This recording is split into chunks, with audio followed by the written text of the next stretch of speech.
Every TI, I feel like there's a fight missing after he introduces that. I don't know. I'm still convinced that that last one is definitely higher pitched than the other two. Oh look! That's the first step. It's understandable. It's one of those, it's one of those heroes. It's frustrating because it feels like you're not actually allowed to play Dota. You just have to D-word stuff. Everything explodes. Really, it is so frustrating to play against. It really is. We all have that tech experience, where it's like, but really fun to play. Can I play Dota already? So yeah, they won't get techies this time. It's gonna open up for another hero. I mean, Bounty Hunter is available again, but Wyvern, Darkseer. Exactly. The Winter Wyvern, the Darkseer. Queen of Pain, Bounty Hunter, yeah. A lot of available heroes now. EHOME. I think that EG are pretty happy with whatever they get as second and third pick here because of that.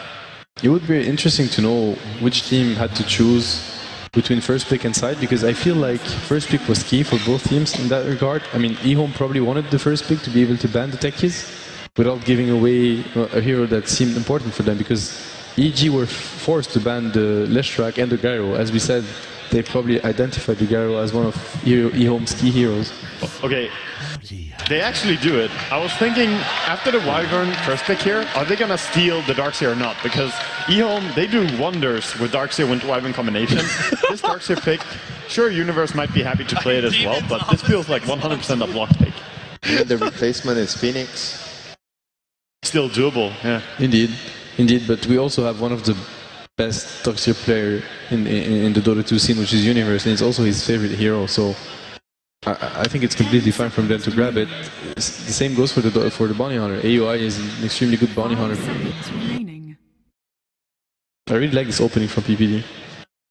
Yeah, I think it's smart. I don't think you can let through the Darkseer there, and Bounty Hunter is just super strong, so all they need now is to be able to get online with their mid hero. I think it's a good opening for PPD. That's a very early Storm pick. First phase Storm, I don't think we've seen that at all. No. I think it's good though. It would have almost certainly been banned out in second phase. They need something that CT-wise dominated with. He dominated EG with it, as well as Secret. Why not? But this time it's open. Like, this is gonna reveal it to PPD, and he can go into some hero that counters it. They ban out the Lina first here because she's a troublesome lane for Storm. Lina can definitely beat Storm in lane.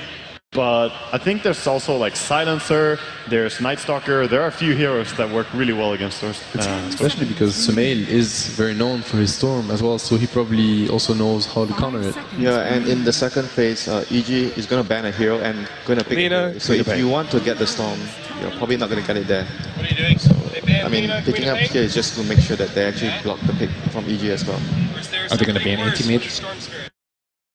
Good question, and Luna is banned as well, so Luna is like the carry today that is used against anti-mage. That's true, and I'm not sure. This is a tough spot for EHOME in terms of what they want to ban. Either anti-mage or Silencer or something even more aggressive, but maybe they might even look towards more mid heroes as they already banned out the Lina. The one thing so far is that for the longest part of the year, many teams favored Radiant. But the stats at the main event on the main stage is 17-10 in favor of Dire. And so we have EG on the Dire side, so if you're an EG fan, that's pretty good, I guess. I wonder why Dire is so dominant. Because, I mean, we said that the mid lane was very important for both teams, for example, but the mid lane is always better when you're Radiant. Yeah. But there's one thing about Dire, the off lane, you can actually block the creeps much easier on the off lane. Exactly. The Dire safe lane is stronger. If you get contested and you are on the Dire safe lane, meaning your enemy goes aggressive tri lane or something, you can always get something out of the lane because you have two different pull spots. And it's also much easier to deward your pull and stuff like this. So the map, sure, it favors for mid, Radiant is a little bit stronger, but it evens out all over the map. Also the Roshan control. We'll see here what they want to go into. Really taking a lot of time here, RTK, about this one ban. Probably ban like... He's probably thinking about the anti-mage. I mean, you have the Storm. There's a lot of stuff. The thing is, if you ban anti-mage, they can just pick PL in response, because there won't be that many counters. I like the co-op ban, and it was banned from, I mean, against EHOME last game. I really feel like Bounty Hunter co-op is one of the best combos you can have. just because the Bonnie, you know, he's just gonna find kills, and Cop is one of the best heroes to just join any sort of skirmish you can. Both their find yourself in. bans are targeted to that. Lina is exactly the same as you mentioned for Queen there. So they just want to stop the kill momentum from EG and try and put them in the passive spot that themselves found them in. And as a Bonnie, you never want to be passive, at least not early in the game. No. They're trying to give like CTY a good matchup in the middle lane. That's really important for them. They need to give him an upper hand and not allow what happened the last game to happen again.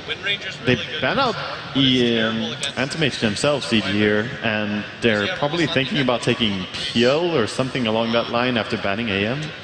I'm not sure. I thought Antimage would have been a nice pick for them. Kind of surprising, actually. I don't feel like AM is a counter to PL in the sense that if AM is banned, then you should go for the PL. I understand why people would pick AM against PL because you want late game potential, but I actually think that they don't really match up well versus each other. I feel like PL has like a slight edge, if not a big edge on AM. He has a slight edge in fighting, but AM has a big edge in farming, so they work differently, I think. I think AM peaks much faster than PL, but PL has more potential. Oh yeah, like if both are 6 slotted, there's no doubt PL is stronger. But I wonder, they banned that hero and now they take a lot of time digging into it here.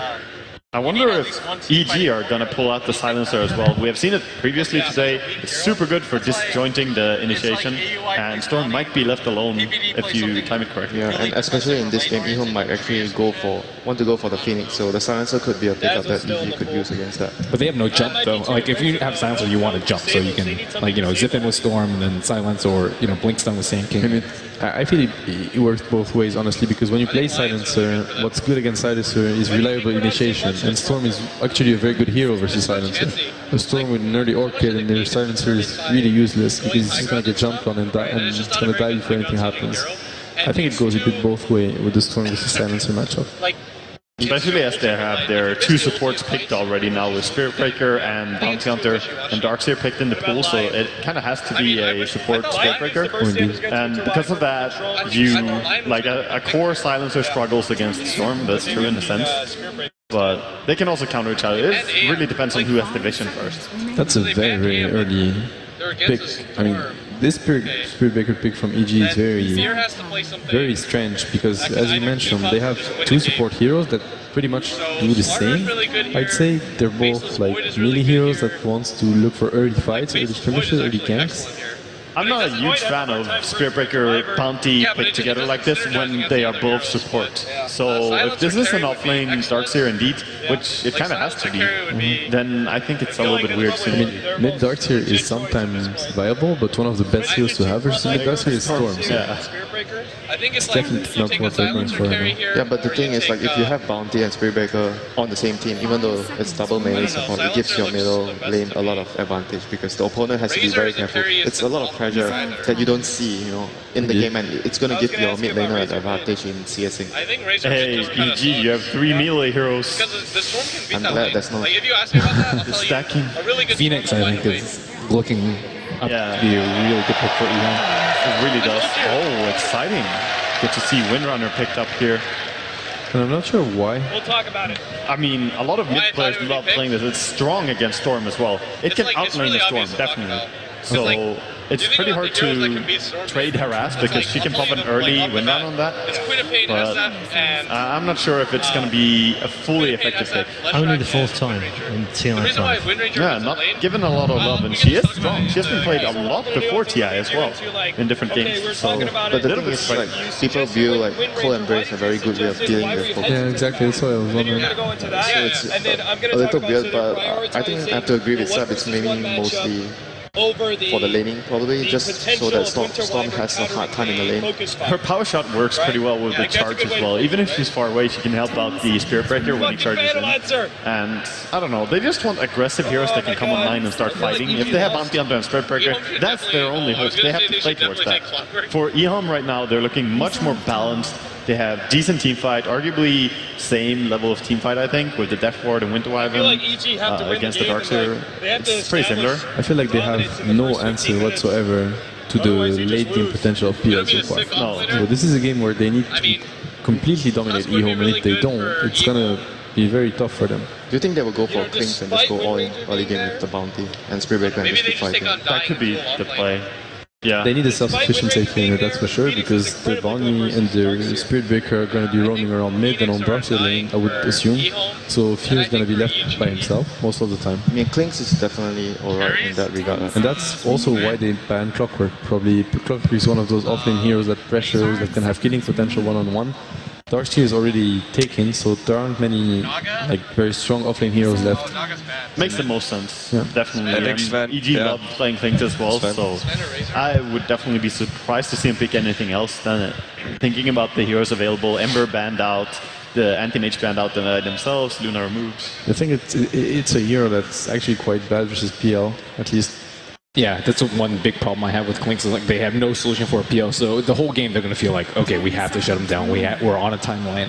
You're If they one don't- game away from top 3, you probably want to secure yourself something. Oh, Razor? And Razor is also one of those heroes that's very self-sufficient. It's a very good pick in the like with the way they drafted Bounty and Spirit Breaker that are going to roam. Razor is probably one of the best options alongside with Quap, but Quap was banned. So Clockwork ban was mostly just to protect the Windrunner because it does shut down Windrunner. I mean, Razor would love to go up against the Clockwork. That's an easy lane for him.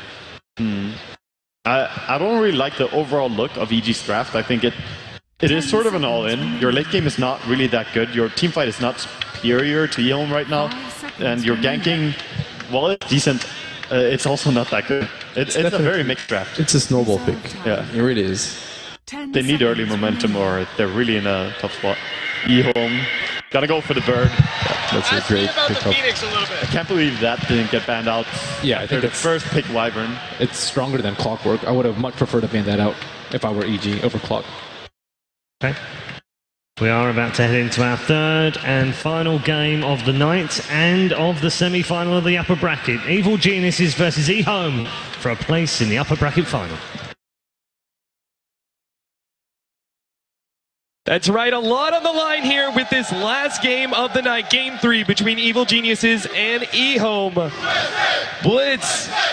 We're hearing those USA chants. We're also hearing a lot of EHOME chants, fan favorites on both sides, but just looking at this draft, who are you favoring? I mean, for me, I just feel like EHOME's draft is a little bit more balanced, whereas Evil Genius's draft is a little bit more specialized. Like, they have a very clear-cut game plan for one side of the match, whereas it just feels like EHOME's draft is a little bit more balanced now. Now, you and I were running through some theory crafting during the draft and trying to figure out, okay, what were going to be the matchups here. You specifically pointed to, when we're talking about our 1 versus 1 mid, which I think is so incredibly important in this EG versus EHOME, where you've got some very lane-dominant mid players between Sumail and CTY. You suggested Windranger here as the matchup against Storm Spirit. But you were also a little bit hesitant about the suggestion. Why is that? Why Windranger, and why are you a little bit hesitant about it? I can't remember the 2 heroes that I said. I was really confident, though, that it would be the Windranger, and the reason why is because you're looking at heroes that do well against the Storm Spirit, and I told you what they were.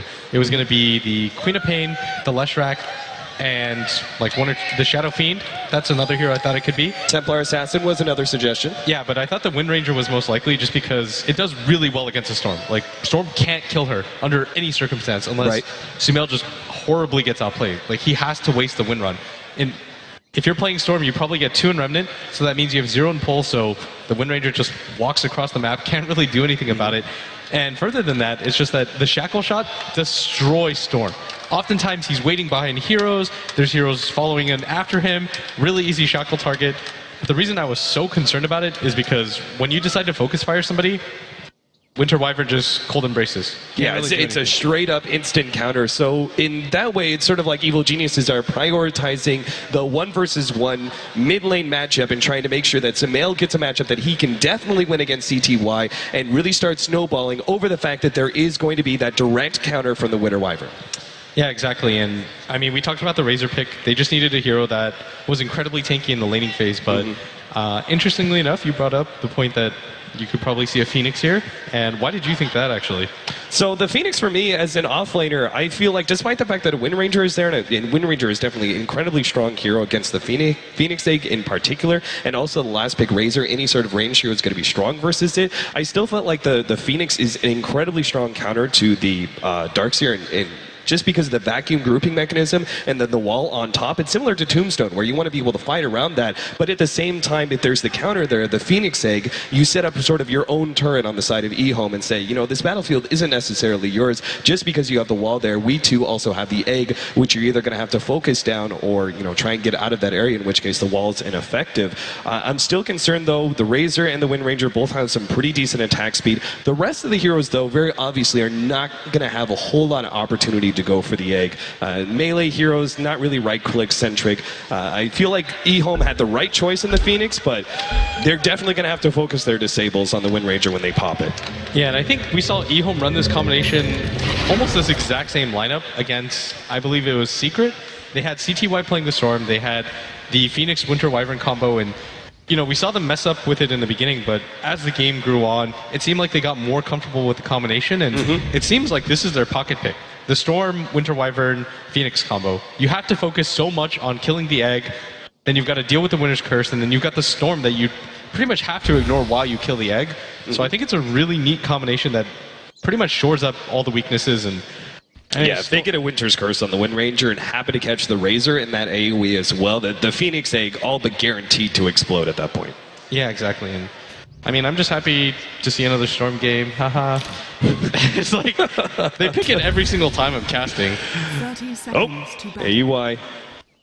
He actually lays down a nice little bush ward there to block out both hard camp as well as the pole camp. We'll see if Lanham is actually going to be able to counter that right away. Evil Geniuses are centering up on the bottom bounty rune. Sumail is going to be gunning for that one. They did give him only one shared tango. You notice the stat heavy build. This is very obviously to try and take an early advantage over the CTY Storm Spirit with the quick pickup of the Null Talisman. And yeah, sure enough, Lanham's going to be able to take out that ward before it blocks the camps. Perfect for EHOME. Honestly, I think that Wind Ranger pick as well, I just want to get a little bit more into it. I think it was just that Sumail requested it. Like, it's your mid matchup, it's game 3, it's one of the last picks, and you tell your captain's asking you, okay, what beats Storm? What are you comfortable in this 1v1 matchup? All the other heroes are banned out, what do you want? Sumail probably just replied, Wind Ranger. He's probably played a ton of pub games with it. I know he fiends with it. It's one of the heroes that he feels can really win against the Storm Spirit, and so it's a natural ask for him. All right, starting the laning phase off here.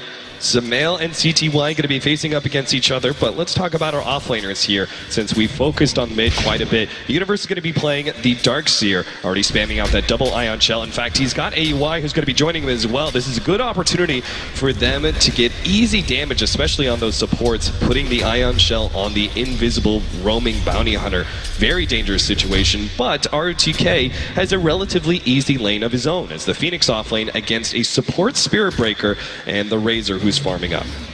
Yeah, and AUI is actually just going to counter the sentry now. And oh, PBD picking up the early level of Greater Bash, but now he's going to be kind of baited into an RTK, and as well as DDC get a lot of damage. The health potion is canceled, but most of the effectiveness is still there. Double bird combination from EHOME challenging the Razor and Spirit Breaker now.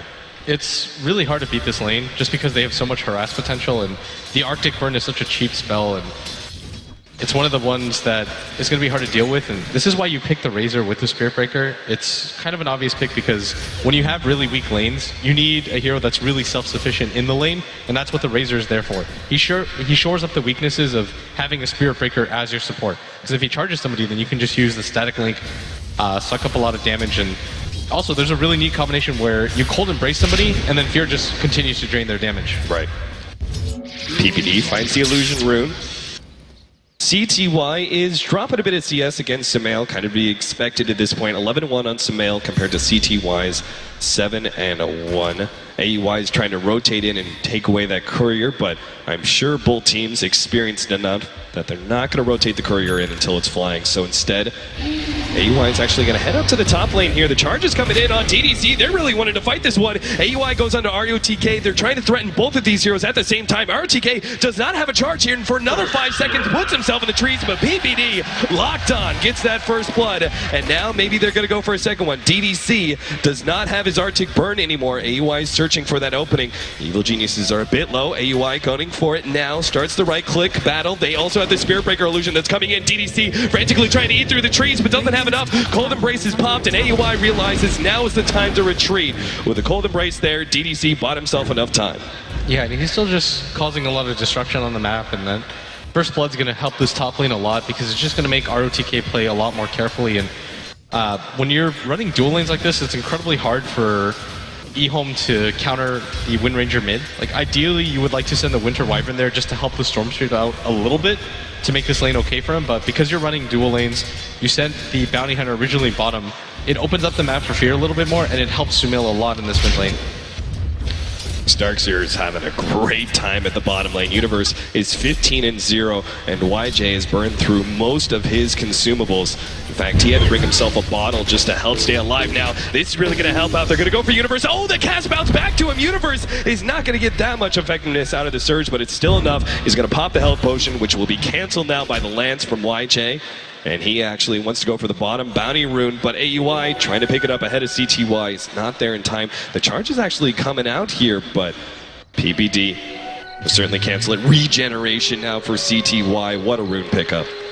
That's pretty much the best rune that you can ask for, especially when you're about to hit level 6. You can clear the jungle camps and then head back towards the mid lane. Typically the play is you clear the jungle camp, you TP back to base when you don't have a rune, and then you just have to go back to the mid lane, but this just saves him like an extra 30-45 seconds, which in midterms is so long, especially in the early game, and so that helps CTY even further, and once he's about to hit level 6, it's going to be really hard for Sumail to kill him. Push back there, nice plasma field out from Razor. Actually hit both ROTK as well as DDC with pretty much maxed effectiveness from that nuke. This is one of the big advantages, right, of being able to run certain self-sustained heroes in the safe lane, such as Razor. You can afford to move your supports around as much as you want. Fear by himself will be able to push back very offensively against that offlaner. Yeah, and so you're seeing CTY do it right now. He farms one creep wave, pulls the other, pops the regen, and instead of having to go back to base, he's full everything right now. It's a little bit chancy right now. All right. Oh, that power shot actually caught him there. That was CTY. Cocky. Yeah, he's just trying to be too tricky. Yeah, there's no reason for him to have to continue to roll for it. All he has to do is wait and sit back, but opts to be a little bit flashy and waste most of that regen rune, actually. Another very aggressive ward being placed by AUI. That area behind the middle tier 1, DDC actually gives kind of another laning ward, just kind of helps out CTY in potential rotations, especially in conjunction with the top middle rune as well. I think that ward is mainly so that AUI can soak up experience. If they I think if they stack it 3 times, right, then he'll actually just head there and split XP and make sure that they just don't get the full value out of it. But contesting it's going to be really hard. YJ threatened once again.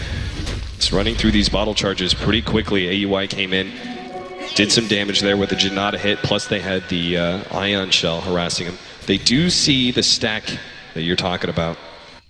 So AUI already going to try and make his way over there most likely. Sumail is sitting 40-9 on the CS board. We got 31-11 on Fear, so top 2 CS on board is going the way of Evil Geniuses. And our offlaner of Universe is way ahead of the Phoenix, but this is kind of to be expected. A little bit more lane-focused setup for Evil Geniuses. There is still tons of teamfight potential on EHOME. Yeah, when it comes to teamfight, EHOME unquestionably have the stronger teamfight. That Winter Wyvern and that Phoenix pickup make it really easy for them to take advantageous fights, but that's not where EG were meant to go. They're just meant to win the lanes as hard as you can. That's why you have the Razor, that's why you have the Wind Ranger mid. Like, Wind Ranger mid is a hero just like Razor who really relies on being able to win her lane. Like, she needs a dominant amount of farm to transition into the mid game. And so this is just EG pretty much saying, okay, we're going to snowball as hard as possible. We trust Sumail. We expect him to win his lane. And I mean, that's confidence right there in your mid laner. Very smart decision there. DDC actually finds the ward that was placed by AUI earlier with the sentry. Even if the ward wasn't there, it's still a great idea to throw out that sentry. As you said earlier, the bounty hunter is very likely that he's going to try and soak up the experience there of that stack. Yeah, and if you're CTY, because you're like 10 CS behind right now, you have to do something to come back, and being able to get all the solo XP in the stack is one of the ways you do so. And EG are going to 100% know that he's doing this, because you only send DDC mid if he's doing that stack right now. Right. So they're going to feel really comfortable in the rest of their lanes. Like, they should even go for maybe even go for a dive at bottom, because they know that the Storm can't respond. Yeah, YJ is actually a bit low on mana. Of course, he does have that Enchanted Mango ready to go. They're going to go him now, and maybe try and force out that Doppelganger. But no such luck. AUI just makes sure that there's no refill in the bottle. The 8-mana rune will be claimed by him, and Sumail snacks the top one as well. Yeah, and looking at that top lane, PPD is getting a decent amount of levels. The Razor just continues to farm. I'd expect for him, well, his item's flying in right now, he's going for a wand. Something like a drums wouldn't be bad. Even an SNY, I don't think going for a BKB is the right idea here at all, though. There's almost no magic damage that he really has to worry about. The crowd control on the other team isn't too significant. It's just about getting stats. Evil Genius is very content to just sit back and take more of a farm lead over EHOME at this point. Bottom lane, they're actually trying to go on Lanham. Looks like that wall actually missed out on its opportunity. And Voodoo Restoration quickly getting Lanham back up. Now, in these sort of situations, there's two conflicting builds on a Witch Doctor. Sometimes you go for the maxed out Voodoo Restoration, sometimes you go for the Maledict. In this game, what is Lanham's best choice? Because it seems he's holding on to some skill points, really thinking about it. I think you just go for the Voodoo. You can grab a level or two just to deter people from continuing to go on you, but this is going to be a fairly passive game, just because you want the counter initiation of the Witch Doctor more than anything. It's going to be so hard for him to be in that front line, and he's actually gone for stats, if you notice on his build. Well, he has, trying to tank up a bit more. Up at the top lane, they did force ROTK to use another Icarus dive back, but he will grab his level 6 now. As the creep wave pushes into the tower, DDC also getting rather close to his level 6, thanks to all the solo experience he's getting in the middle lane. CTY routinely farming up those two different Radiant side camps. Nails just picked up his point booster right now. He's going to go for the Aghanim Scepter, just a really strong item against the Storm Spirit, who, if he decides to go for something like the Bloodstone first, it's going to be really hard for him to survive. And it's going to be so hard for them to kill Sumail. If they don't actually have the best ways to kill him, the Winter's Curse is going to have to go off with 2 or 3 heroes near him for it to actually work. RTK is going to be spotted out by Sumail, and nice shackle shot. Going to be able to snag RTK. He still has the opportunity to pop that ultimate. He's going to try and beat Sumail in as much as possible, and then pop it, but it's not necessary. The charge is also coming out from PPD. Sumail running back, and PPD, I'm sure, is going to cancel his charge as well. I think if he actually popped the Focus Fire instantly and guessed for the power shot, it might have led to a kill. I think he was just a little bit too hesitant and assumed that he had enough damage to right-click ROTK down, who only has 4 armor, but was just a little bit off with the math. Now, what do you like as a mid player in Wind Ranger builds? Do you like an early Maelstrom picked up before the Aghanim Scepter? Do you think Sumail should just go for the value point booster into Maelstrom, or do you like Axe first? I think I talked about it last game. When you play a mobile hero like the Ember Spirit, the Wind Ranger, any of those heroes, you can just build for a naturally tanky build and then go for something like the Aghanim Scepter, so you're even harder to kill. You've got the Wind Run, plus the fact that you have 1500 HP with the Aghanim Scepter. It's going to be incredibly hard for EHOME to hard commit and kill him in the time where he's Wind Running, so it's probably best to go for the Aghanim Scepter here. If he wanted to farm a little bit more, sure, going for a Maelstrom is okay, but they're trying to snowball as fast as they can, just so that they can start to push down towers and contest. AUI soaking up some experience here in the middle lane, trying to get that level 6. Taking a look at the net worth here, EG do have 3 of their heroes in the top 4 net worth. In fact, I would say one of the most striking net worth actually right now is YJ, only sitting at 3,100. This is because the constant pressure of that double ion shell really limiting how much CES he's able to get underneath that tower. Yeah, the reason they did that is because they wanted to go for the dual lane to secure ROTK getting a level 6 at a decent time. And we saw this in the first game, right? This is what EHOME like to do. They want to go for the gank at top and then immediately pressure the tower. They have the charge onto ROTK. He also still has his ultimate, but he's hit by the charge. Now the shotgun shot latches, and ROTK's done for, but so too does the Razor fall. Evil Geniuses were not expecting this many heroes. EHOME clean up 2 for 1. Sumail, he's got to be careful here. He does have 17 wand charges, and maybe just trying to bait EHOME into a bad situation. Netherlands comes out, but Sumail is going to be fine. EHOME back up, contenting themselves with a 2 for 1 pickoff. A heavy rotation, but well worth it for EHOME. That could have been even worse for EG if that shackle shot didn't fly from Sumail. And for a second there, it looked like it was going to be okay, but everybody from EHOME was willing to go for that. And the overall goal was to go for the tower, but getting the support and the safe lane carry probably isn't a bad consolation prize. But at the same time, if you're EHOME, the tower was the main goal. You want to put pressure on the map just to open up the field a little bit more for your supports especially.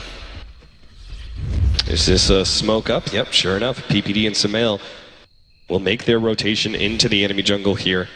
Just as you say, go for a pickoff. If they find it, easily take that tier 1 tower. If not, they may still be able to challenge the tower anyway. Maybe they get a pickoff on the courier. It's actually coming in with the soul ring here of the Winter Wyvern. But DDC seems to have kind of spotted this one out.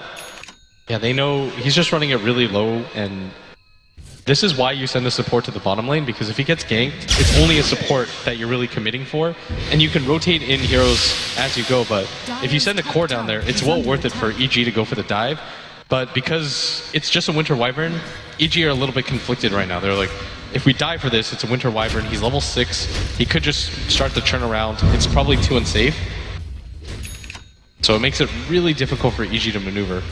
YJ choosing a stat up here, has the Ring of Aquila, and is going to be going for drums as well. He got a lot of damage on that tier 1 tower because EG not rotating anybody to defend. The choice of drums here does, of course, slow down his Diffusal Blade. What does that really mean for our Phantom Lancer? I think I've seen him do this a lot. He just likes to go for the stats, so in case they get into fights, he can be useful. The other thing, too, is if you decide to go for the Diffusal Blade first, you can't go in this off lane like he is right now. Like, he's just trying to make the safe lane for one of the supports, and it's actually harder for EG to commit to this top tower. There's just a lot of different angles that EHOME can come in from. You never really know. The rotations are a lot easier, and by sending one of the supports down, EG have demonstrated they want to go for this tower. Here we go. They found DDC. He's tracked up, so even if he can't fly over the trees, well, the shackle shot didn't actually land DDC, though. He's still kind of stuck here. Vacuum not able to land, but the power shot will now open the way for Evil Geniuses to claim that kill. No response from EHOME. They would much rather just make trade-offs at this point in time, especially with the Phantom Lancer on their side. They know they want to push this late, especially with EG focusing so much on the laning phase. Yeah, think about the trade-off, though. They almost give up their tier 1 tower at top. YJ gets an incredible amount of farm, same with the Storm. That's why you send the support there. It just doesn't cost you a whole lot. Fear actually stealing. Ooh, yeah, he may actually be able to run him down. YJ's going to make the TP out. Fear, oh, he barely has enough damage, thanks in part to that Ion Shell. A huge kill, stopping that tier 1 tower from being taken out by the Phantom Lancer and getting the kill. This will upset the Phantom Lancer's farm even further. And that's why Fear decides to go for the drums. He just wants to be able to chase people down with the static link. I anticipate maybe the SNY after this, even going for the Aghanim Scepter isn't too bad. I guess they just want to go high ground as fast as they possibly can. Like, do something like wait for Sumail to get his Aghanims, which he has right now, go for a smoked Roshan, and then play for the tier 1s and tier 2s. Yeah, they've got, between the mech, the Ags, and the little bit of extra sustain from Fear going a Treads and Drum of Endurance build, got some incredibly stat-heavy heroes on EG. They're going to go for Fear here in the top lane. CTY making a large charge, but will still be able to get out ahead of the counter charge from PPD.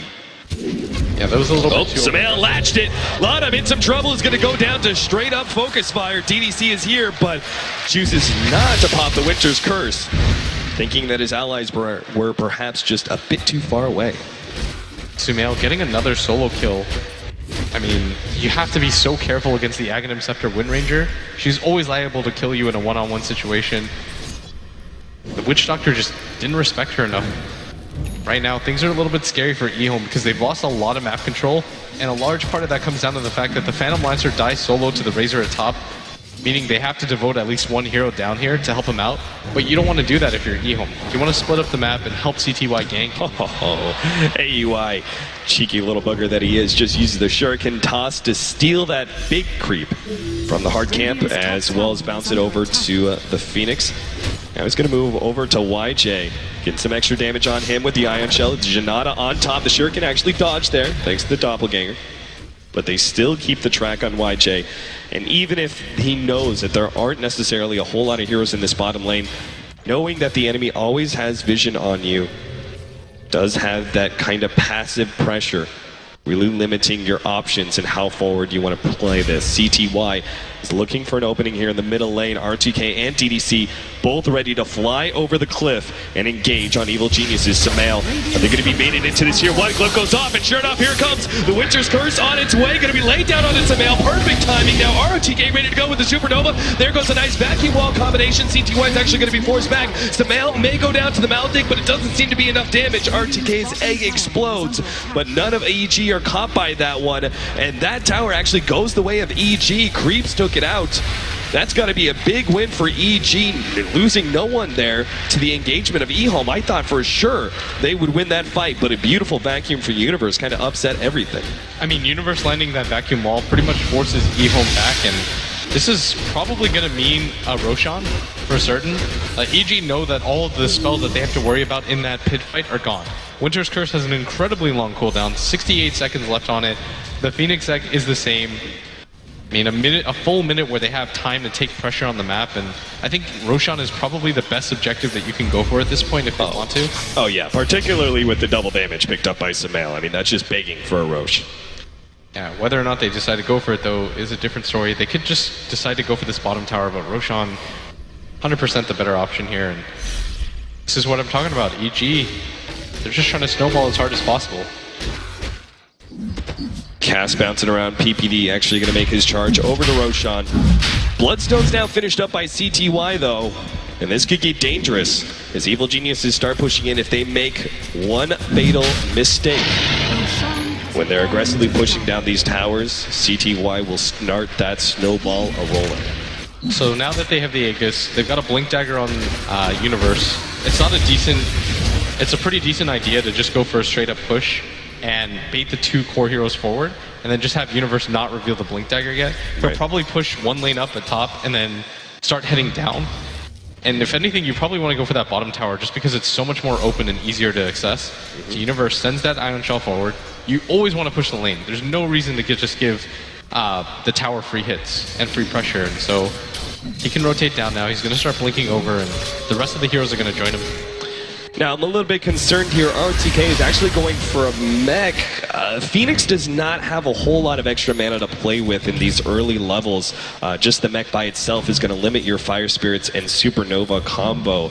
Do you think this is just an item choice purely out of necessity, knowing that EG have such big team fight advantage and you're going to have to stand up to them eventually, that they have to have a counter mech?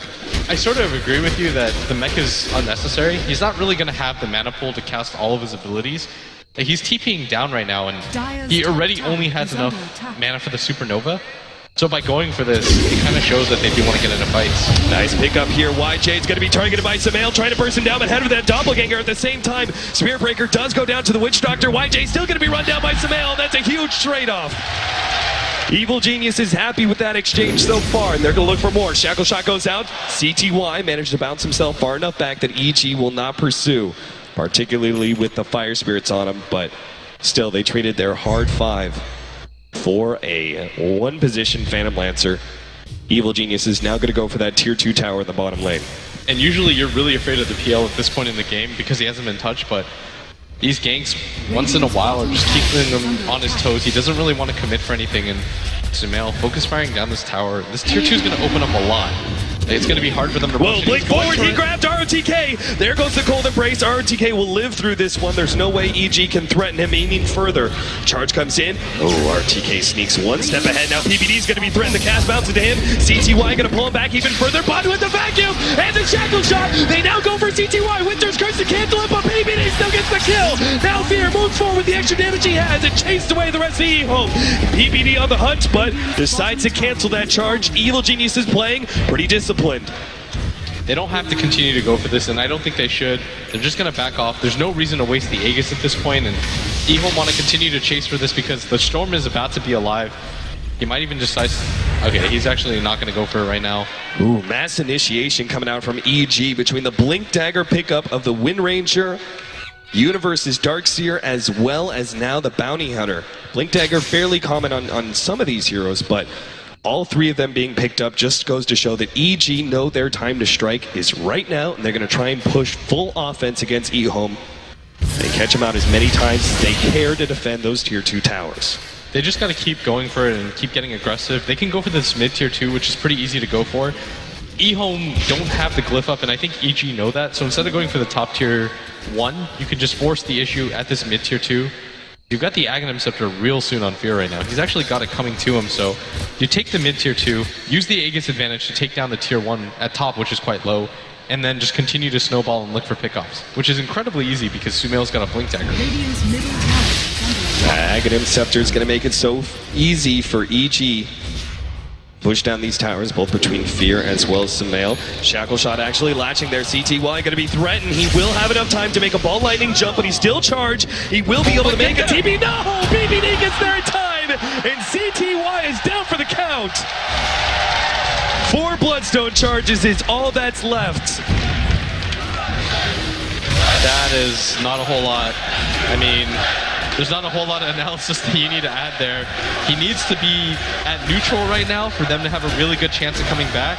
He just doesn't have the mana regen to stay on the map with just 4. And they're going to go for this top tier 2, as the mid was just actually a feint.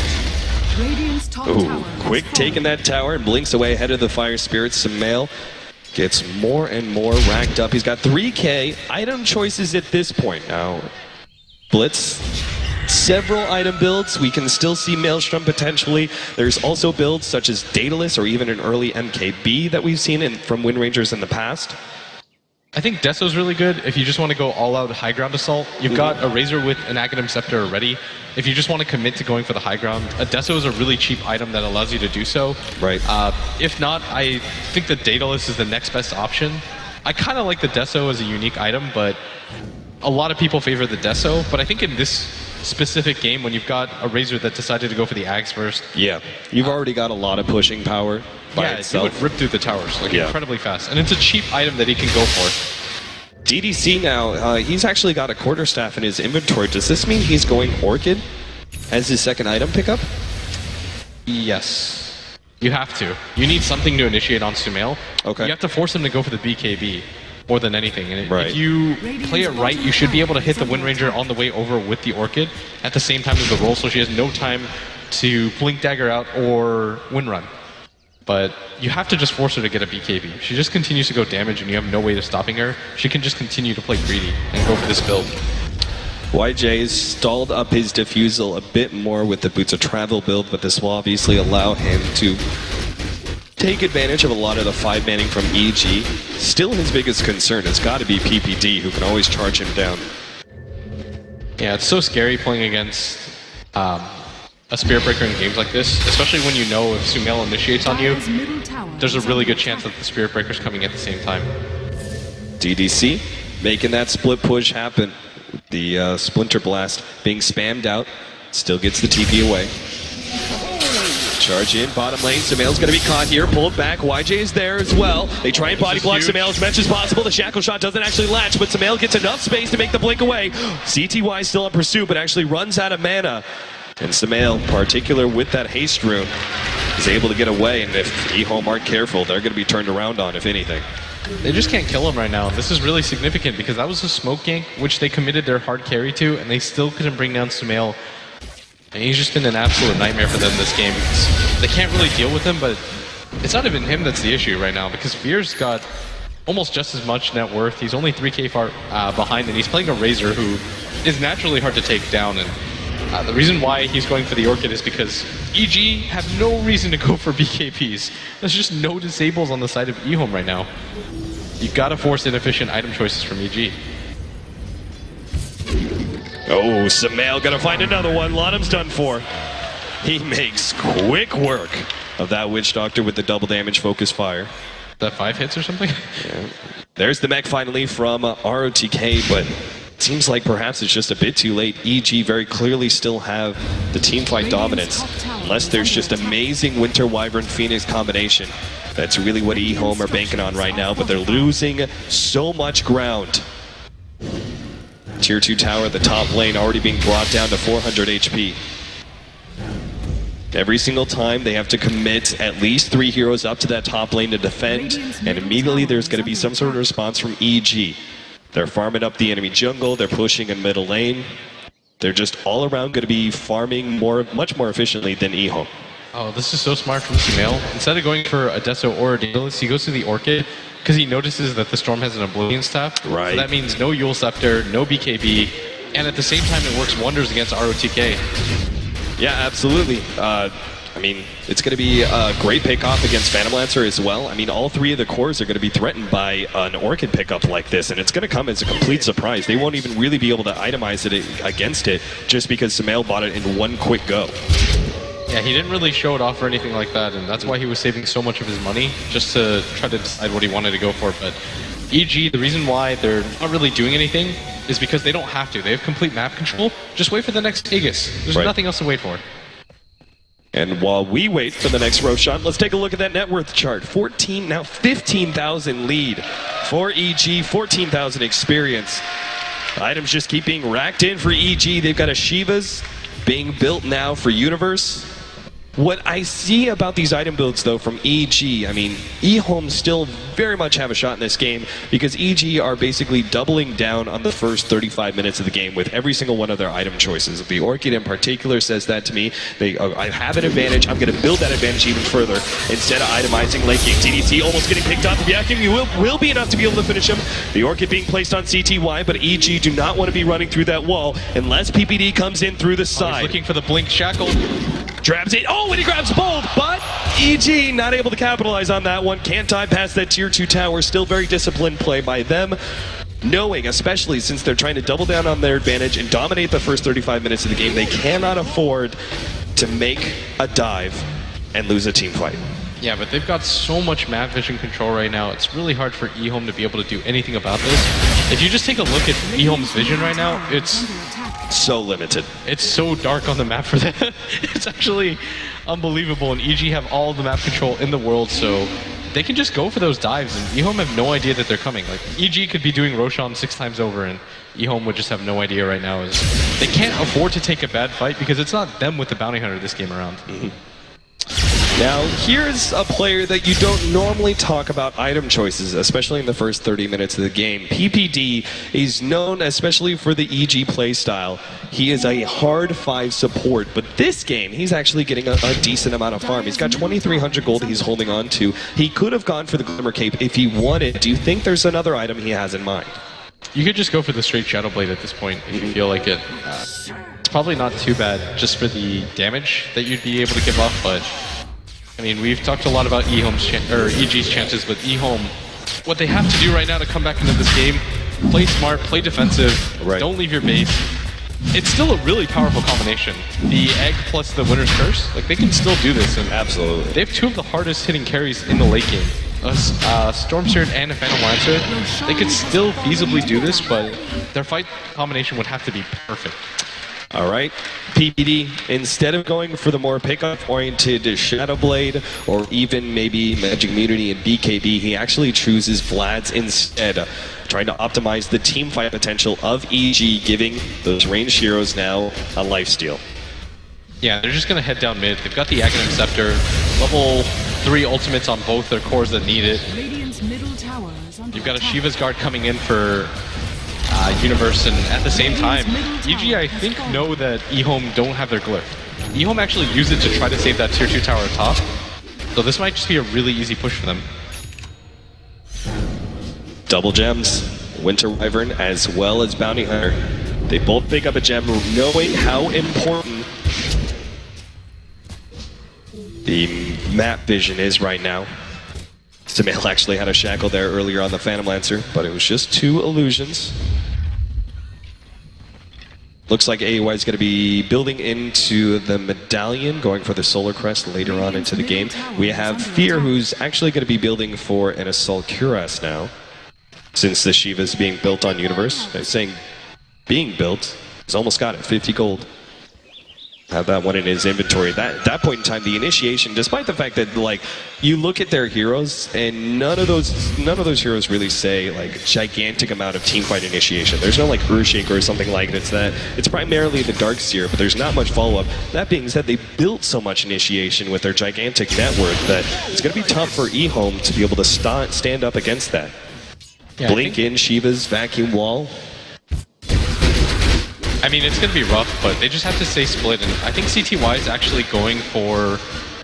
Okay, he's still going to go for the Orchid, but the Razor now has an Assault Cross, which is going to make going high ground even easier. It's really hard to fight for EHOME too, because they just don't have that much physical damage to deal with that. Because AC helps you fight physical damage so much. It helps with your pushes. It's just one of those all-around items that work really well. Right. They were just waiting for that, and the Shiva's on Universe, and now they're going to get real aggressive here. Sumail going to focus fire down that top tower. Yeah, they can't afford to give up too much time for EHOME. They've got a Storm Spirit who's about to pick up, you know, his level 3 ball lightning. He also has the Orchid in hand. The Phantom Lancer, despite him being shut down in farm, you give him this much time, he will eventually find a way. Lana going to be the target here. Blink in from Sumail, while Evil Genius's Fear is actually aiming towards that tier 3 tower. Bit by bit, taking it down with the ultimate. YJ spams him back. This is one of the big advantages of Winter Wyvern support especially. His nuke is actually insane for defending against these kind of pushes. Splinter Blast after Splinter Blast. We throw in the way of EG. It's so hard right now for EG to go for the high ground, because if they overcommit, it's just as easy for them to lose this game. Right. So they just have to play really carefully. I mean, EHOME have clearly demonstrated that they're not willing to leave their base under any circumstance. They saw what happened last game. They're okay with EG continuing to build this network lead because, again, you've got a Storm Spirit with a Bloodstone and a PL. Just let your combo do work and hope for the best here. And I think EG's just going to punish them by farming everywhere at once. AUI finds YJ here. But not much they can really do to punish him. The Witch Doctor actually has a medallion of his own now. A little bit surprised by that. I figured with the way, oh, hold up, jump in, Storm Spirit trying to grab Sumail, but he's a blink ahead of CTY. Great reactions. But going back to it, I actually expected, especially with the way they're playing so defensively and defending, relying on that high ground defense, I thought Lanham would actually go for the Aghanim Scepter. Yeah, I think it would have been a better build, but where's he ever going to get the gold for it? True. You talked about Phoenix getting a mech maybe 15 minutes ago, and since then he's gotten the mech and nothing else. Yeah, he's got 1,300 golds. That next item, usually like a Shiva's or something for a Phoenix, it's so far away. So perhaps the immediately effective item, such as the medallion, better option for this Witch Doctor, as they know, despite the fact that this is going to be the lowest kills per minute game we've had at the International, you can feel this build-up where Evil Geniuses are about to hit this critical point where they have a peak of power and they have to go uphill. And that's where that climactic fight is going to occur. And if they're actually rebuffed by EHOME 1 or 2 times, you're going to see EHOME start rapidly climbing back into that net worth lead. I mean, this game secures them, what, $2 million? I don't really care that it's a 10-3 game. Yeah, you got to play it safe, you got to play it disciplined. EG can continue this game for all they want, because if 30k is what they want to build the lead up to before they go for the high ground, that's perfectly fine, because you're trying to secure your spot against C-Deck in that upper bracket.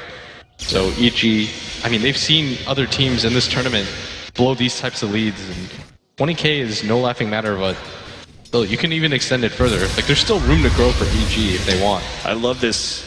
With the smoke up, it doesn't look like it's actually going to work here, but EG kind of putting the Razor on the front lines there in the bottom lane, and then smoking up and kind of moving around into the middle lane, seeing if they could catch anybody. Sumail's actually going to be caught here by CTY. Oh, he doesn't have the Aegis. They're going to commit heavily for that one. They knew the Aegis expired. Great opportunity, and there goes that dominating streak, fed to CTY. And this is what we're talking about. EHOME, you cannot give them any space, any kills at this point in time, especially with such a large net worth lead by Evil Geniuses. EHOME, every single kill is going to be a dramatic change in net worth for them. Yeah, and they just continue to turtle. They're also content with how this game's going right now. If they can go for one pickoff every 4 or 5 minutes at this point, they're probably okay with it as long as the game just continues, because as the game continues, it's just more opportunities for EG to get a little bit too over-aggressive, overextend. Yeah, the pressure right now is definitely on EG to go for that uphill push, and every single time you go for uphill pushes, there's going to be some sort of mistakes being made. So EHOME are just waiting to capitalize on that one. In the meantime, they're happy to just split push away. Phantom Lancer now has Diffusal, Yasha, and Boots of Travel. His Manta's going to be coming in soon. I wonder what Sumail's next item is going to be. He strikes me as the type of player that'll go for something like a Lincoln's instead of just going for that BKB. Just something a little bit more greedy that allows him to deal damage at the same time. But yeah. EG, they're starting to group up as 5. They know for a fact that there's very limited vision on this EHOME, who just can't ever leave their base. There is a gem on their side, but it's on DDC and he can't get too aggressive. EHOME start backing up at the perfect time. The 4-man smoke was looking for a pickoff in the middle lane, but they're actually going to find it now in top lane. If they can get both here, this will be huge. DDC just going to melt and immediately bite the mail. CTY's going to jump in immediately, orking it up. Oh, he has to force the Bloodstone Suicide. YJ, incredibly important. He gets out of this one. Shurkin comes in. Mac actually keeps him alive, but not good enough. Sumail still fights the damage. Bottom's going to be caught as well. The Shackle Shot catches him. And ROTK, he's sitting there going, what can I do, guys? You got to force the buybacks. Evil Geniuses are now going to push uphill. And EHOME, they only have a buyback on the Storm Spirit and the Witch Doctor. There will be a no Phantom Lancer for this fight. Yeah, Sumail's just going insane right now. There goes the Winter's Curse. Sumail's got it caught here. CTY is going to make the large jump. They managed to back him into. ROTK definitely needs to get off the Supernova and does. Sumail's going to fall. And now EHOME on the pursuit. We're going to try and catch some more, but they've only just gotten Sumail. Still a gigantic kill. CTY just runs out of mana, unfortunately, unable to pursue for more. Still, though, they rebuffed Evil Geniuses, and that's so incredibly important. I mean, the question is, did they get enough out of that, though? They forced a lot of buybacks. The Storm, he's got a decent amount of farm still, but they only got 1,000 gold change out of that, and at the same time, Sumail's not too big of an issue. Killing him, he only has a kill spree on him. It's not too big of a net worth swing. I guess it's 900 gold, but it's only the Phoenix that manages to pick it up, who's already incredibly under-farmed still. Right. YJ, the moment he spawns back, immediately starts going for the split push at the bottom lane. He knows while Sumail is down, it's unlikely EG are going to be able to hunt him down, so he's going to try and take advantage of this next 30 seconds. Goes up, finds that his neutral camp has been farmed up. Evil Geniuses took those 2 camps and backed away real quick. Looks like they're probably going to wait for Roshan next. It's actually up in 50 seconds. Pretty good timing here for EG. They want the earlier Roshans. This game is already drawing out a little bit. And there's certainly plenty of signs of life for EHOME. Plenty of avenues for them to come back. Yeah, Fear finally decides to go for the BKB. I think at this point it's the good decision to make. Just because you want an easier way to go for the high ground without just getting cashed up.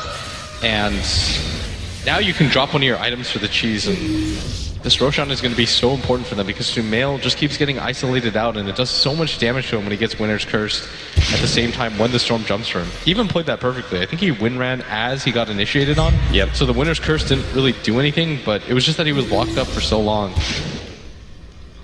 Just keeps throwing power shots to the Roshan pit. He knows it's up pretty much at any time, and EG with this next one, they have to go for it, or this is going to extend to another 60-minute game, I think. Power shot into the pit, and Roshan is revealed. Immediately, Fear will head on in there. They want to take this Roshan, grab the Aegis and cheese as quick as possible, and go for that uphill push because they have yet to take a Rax, and it's 41 minutes in against a Phantom Lancer and a Storm Spirit. Roshan has yeah, thanks. Yeah, actually, we have a Razor. What do you think about that? I mean, Razor isn't typically seen as a pretty good Aegis hero. There was that change-up, right? Eye of the Storm now, when you die with the Aegis. I have no idea. Are you thinking it continues after the Aegis spawns? I'm not actually sure, but I assume they're going for it just because in case he gets Winner's Cursed up, Sumail can just sit in the background and the Razor can just go for the high ground assault with his ultimate twice. That's probably the reasoning here. So Fear gets sent up and then just goes for it. Yeah, that Aghanim Scepter and the win run hasn't been enough. The Cask doing some serious work against EG right now, but it's not really enough of an opportunity. EHOME are just more focused on drawing for time here. The Phantom Lancer is pushing up that top lane. He's going to try and claim the tier 2 tower before EG push uphill. Evil Geniuses, though, not likely to let that one happen. CTY just zips right on through. And Oh, this is TP's such back. a deep dive. And they're going in a bit too deep. They're going to focus. Good control. Evil Geniuses not diving in too deep, realizing what was happening. Back up, immediately focus down that tier 3 tower. The range Rex is going to go down as well now. And EHOME still have yet to really force that initiation. Looks like they're trying to wait this one out. Lano's going to be caught here. Blink forward, finds the mail, immediately orking it up. But what a great vacuum wall! Catches in for PBE, charges going for RTK. Trying to lock down that Phoenix ahead of the Supernova. He will not be able to get it up. Winter Curse played onto Fear. He's going to be dropping low here, but he does have that Aegis to work around. Evil Geniuses start backing themselves up. EHOME got to be careful if they pursue because Sumail is already ready to go. Pouncing with the shackle shot. CTY gets saved. There goes the egg, but CTY still falls. The egg explodes immediately. And Evil Geniuses have just taken down 3 with no buyback, have 5 still up, and are ready to go for the second. No, they're going to go straight for the tier 4s. They want to end this game right here, right now, and they have the perfect opportunity to do it. A 4th down, Winter Wyvern dead, and JJ is the call. Evil Geniuses will move on to the next round. They're heading to the upper bracket finals. Sumail at the end of this game, from start to finish, just goes absolutely ham. His team just patting him on the back. They realize what he just did for them. Absolutely dominating that mid lane. Just goes ham when he decides to go for the ganks. And I mean, congratulations to EG as they advance. On the back of that Sumail Wind Ranger. Overall, great team play from EG. Incredibly patient. They build up a 30K net worth lead.